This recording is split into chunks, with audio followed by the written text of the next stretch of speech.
who you called, when you called them, where you made the call from. That type of data collected en masse can reveal an awful lot of information about you. The United States of America has become the United States of surveillance, says former FBI agent Mike German, just one of many ex-intelligence agents fighting back against the eyes and ears of the NSA. You have Democratic presidents, you have Republican presidents. We all want to know what everybody else is doing. Spying is in the American gene pool. It may have started in our genes, but as Press TV reveals, it's become a big business. It turns the whole world against us. The battle is on between a government that believes it has a right to spy on everyone and a world that is fighting back. This is the truth. This is what's happening. You should decide whether we need to be doing this. America's surveillance state. Welcome to 1600 Pennsylvania Avenue, one seat of world power. Rest assured, all of the people out here are under constant video monitoring somewhere. You know, it's sunny, it's hot here outside the White House, but it's hard to get people to tell you how they feel about the spying that's going on. Some may be afraid to speak. Others say, I can't tell you anything because I'm on vacation, so I can't think about it while I'm on vacation. Others were much more clear about their opposition to NSA spying. It's illegal. We have rights to privacy, whether it be in public or on our computers or on our phones. The government doesn't have any right to spy on us. It needs to stop. And yet they're doing it big time, aren't they? Yep. So you can't drive through a traffic light without having 10 cameras watching you. I mean, do we not have some right to privacy, even in public? I think we do. I think our government's gone way left and way socialist. I don't feel good about this. You know, there's a joke now that says the chancellor changed just her number of telephone. But without joke, it is not a good thing. One should know who are your friends, and one should know who are not your friends. We're trying to get some people's reaction to the scandal about the NSA spying on people, if you're worried about it, concerned about it. Well, if you're not doing anything wrong, you should have nothing to hide.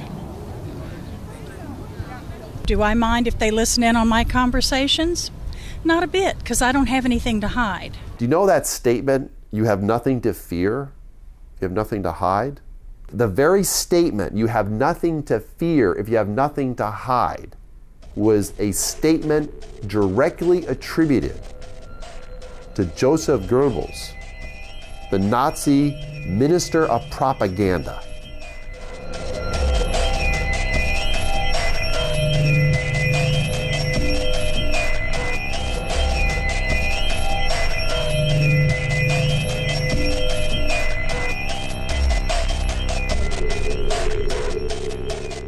The reality of America's surveillance state cannot be denied. It is very real and to critics very dangerous for the future of democracy. Not only are there protests uniting right and left, but satirists like the creators of Australia's Juice News deploy a rap attack on the surveillance state. Behold the latest weapon in the war of terror, our greatest invention since 9/11, guaranteed to keep us free and safe forever. I give you the surveillance state, ladies and generals.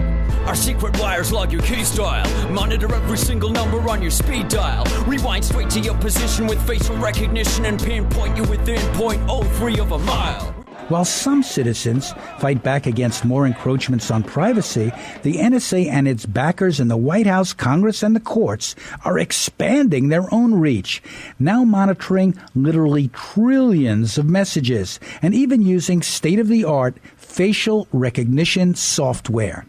NSA is also building facilities to store its data, like this top-secret $1.7 billion storage center in Utah, the size of 17 football fields. It will store yottabytes, the equivalent of 500 quintillion pages of text. The war on terror seems almost self-perpetuating, along with its insatiable need for endless surveillance, even as the surveillance state is being challenged as never before. There is a political battle over the future of NSA spying, with tactics escalating on all sides.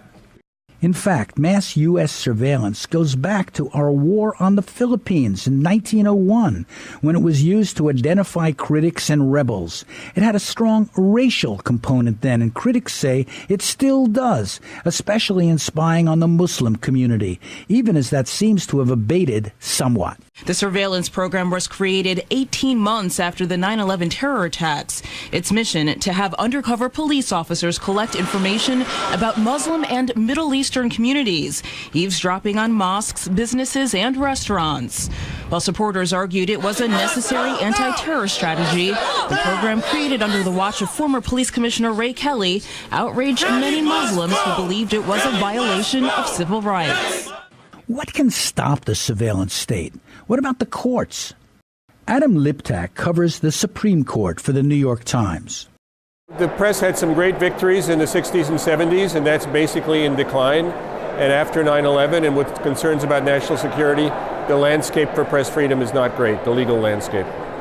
So what can journalists do here? If they're trying to get information legitimately, the government doesn't want them to have it.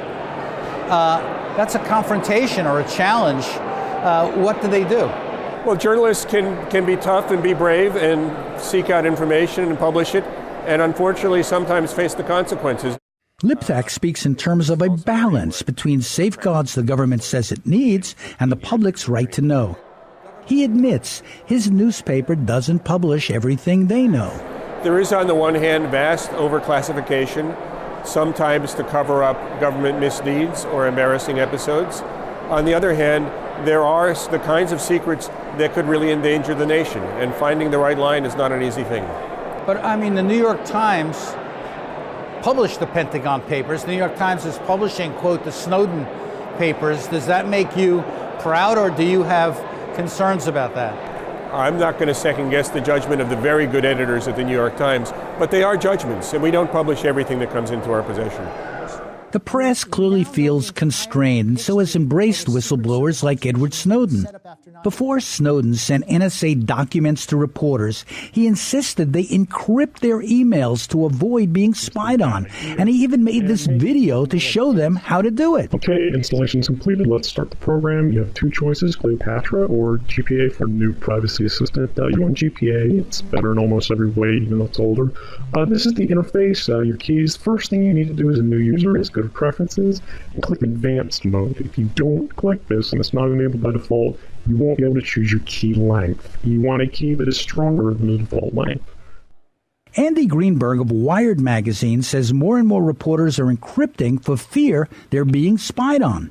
I think that's often lost as we discuss the NSA's really incredible surveillance abilities is that they're not unlimited. There are ways to evade the NSA surveillance.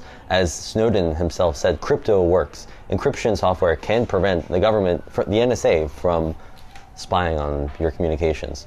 And so I think that that's created this new renaissance in encryption tools and anonymity programs that can actually mask or hide or create a kind of bubble of privacy around your activities online. That still exists even in today's world of massive surveillance. Crypto may have helped, but it was Snowden's bold acts that captured media attention. He was at the time only 29, a high school dropout, ending up in a $122,000 a year job. He called himself Virex, Latin for truth teller, after using the code name True Hoo-Ha. It said he spent 8 months plundering NSA secret files. The mass media is now all over the story. A survey of the LexisNexis database found NSA was mentioned only 675 times in all U.S. media in 2012. That number skyrocketed to 6,955 mentions in 2013. Earlier, media critics denounced the lack of NSA investigations by the press before Snowden's disclosures, and then meager media pickup of them afterwards. Today, there's been a renaissance of independent investigative reporting.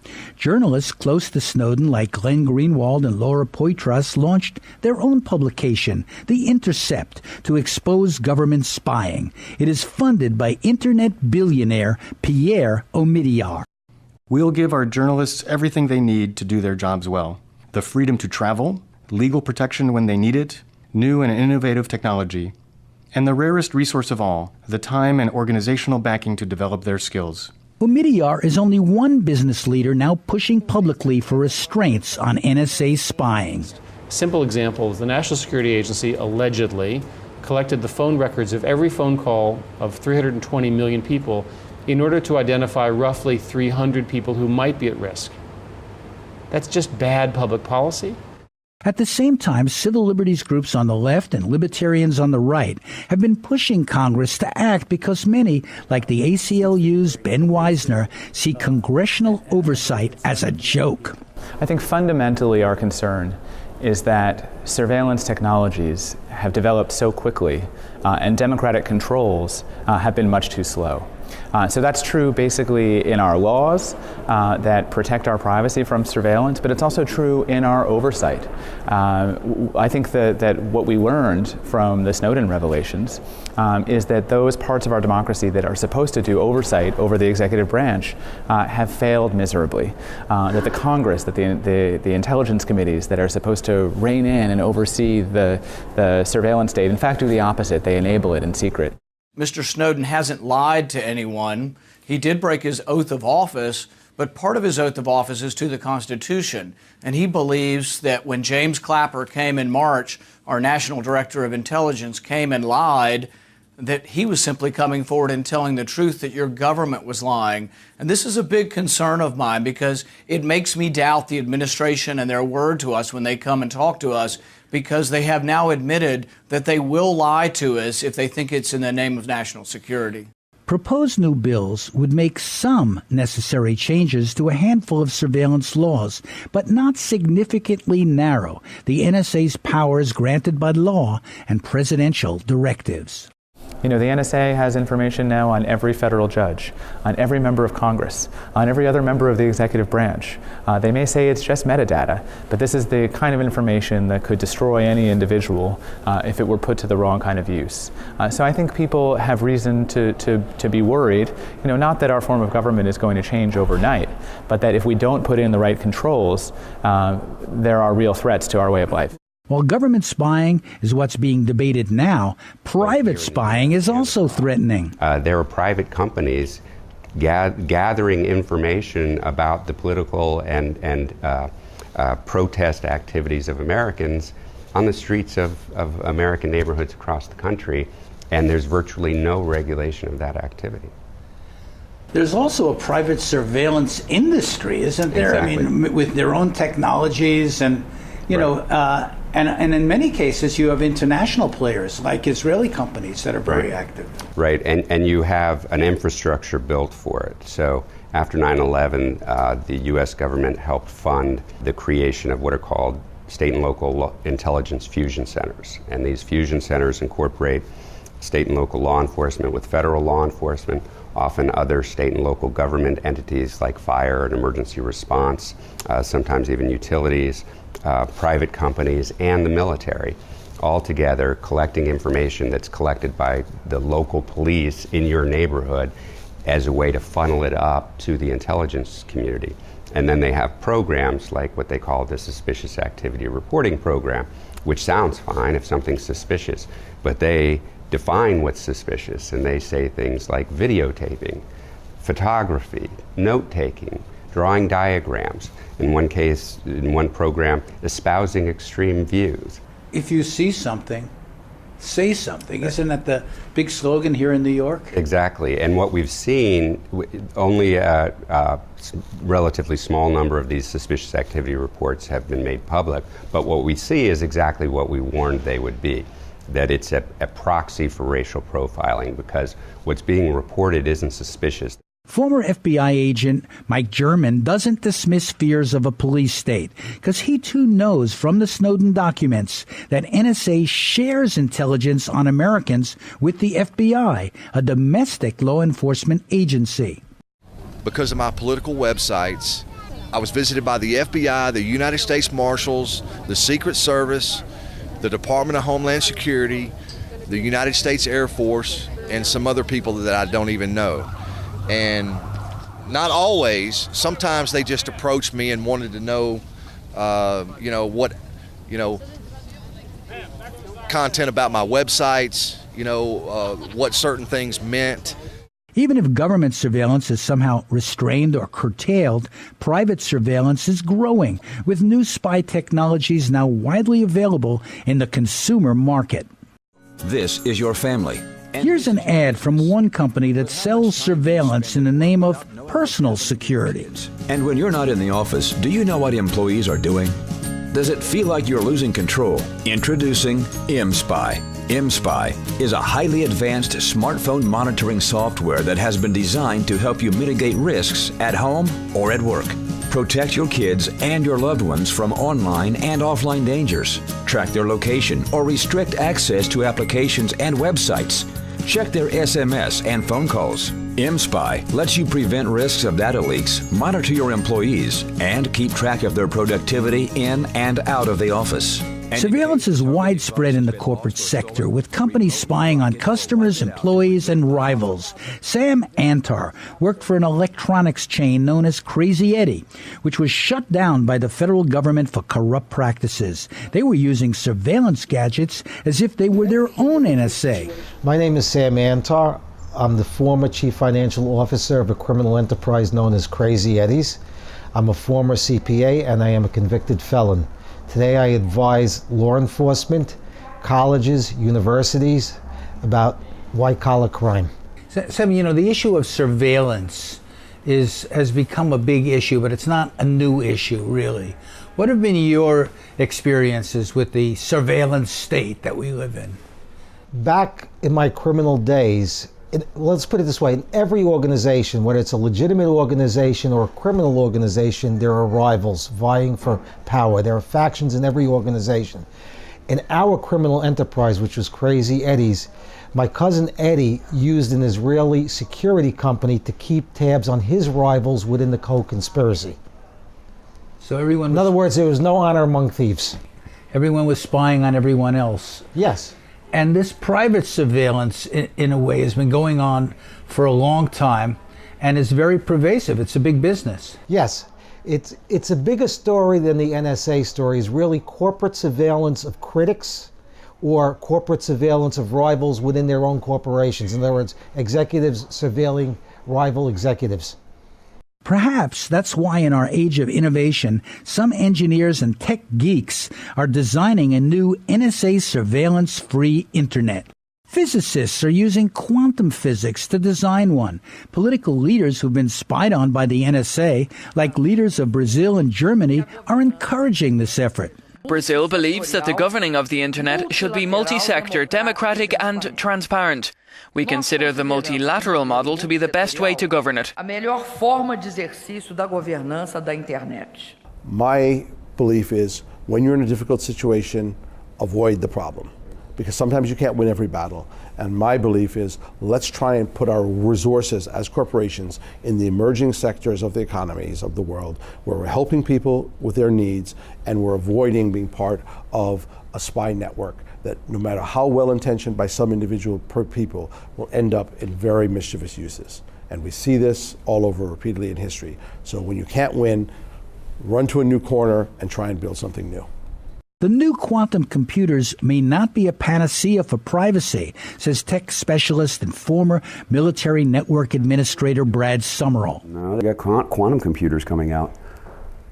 And quantum computers are going to change everything, because then processing data is instantaneous, in any amount.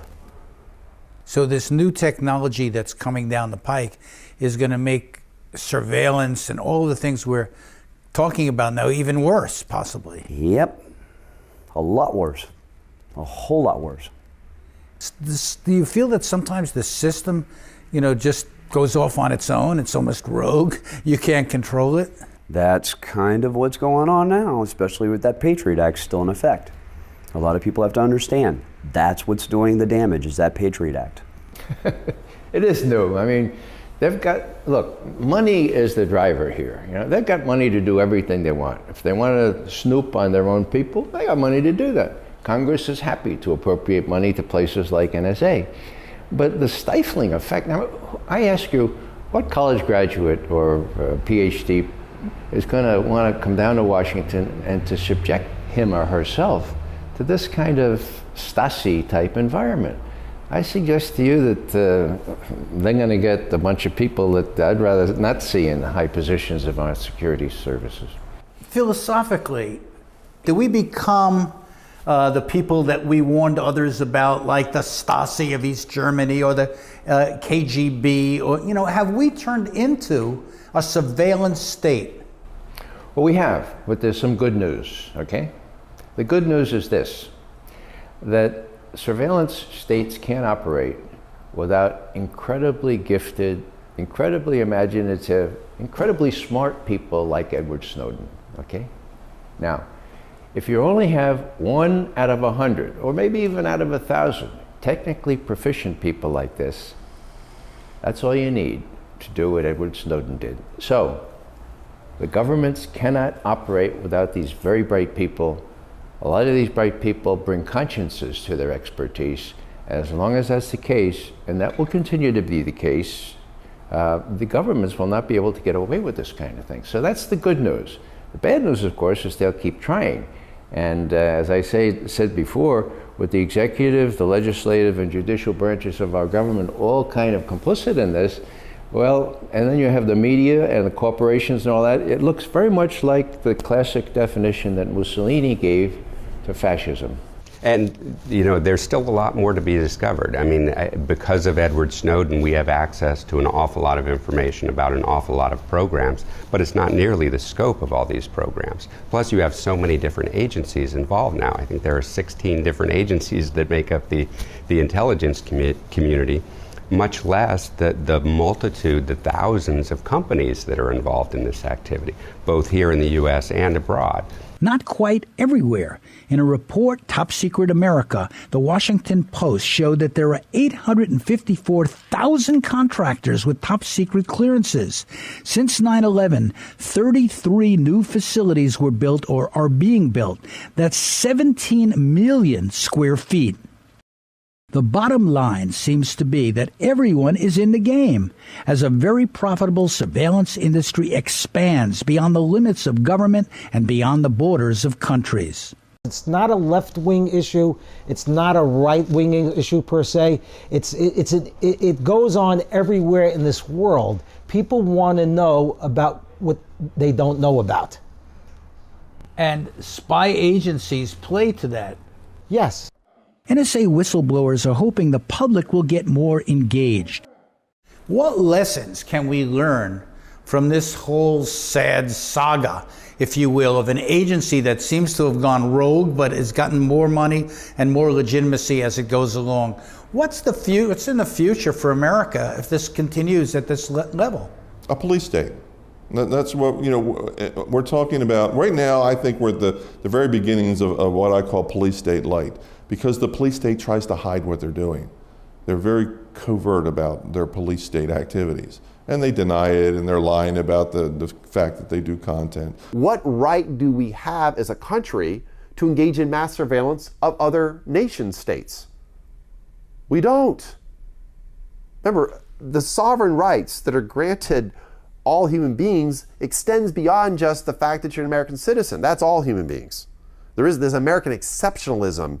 Somehow we're immune from history. I don't think so. All empires have ended up in the dustbin of history.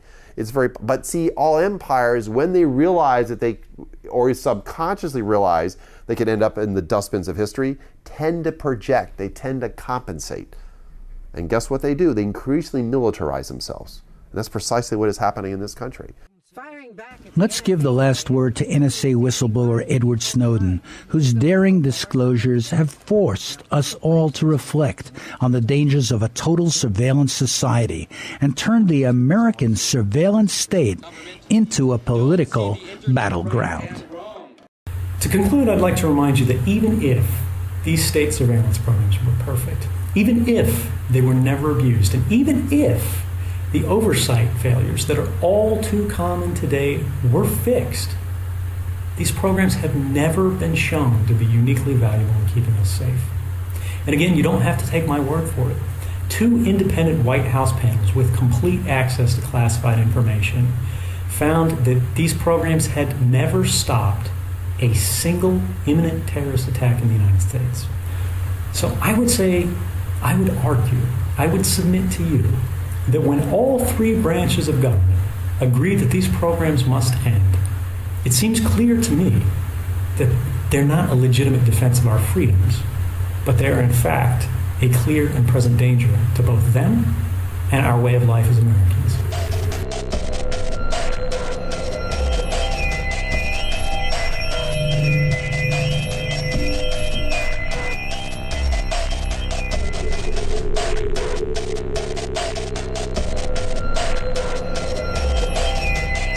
America's Surveillance State was produced by Danny Schechter of Global Vision for Press TV.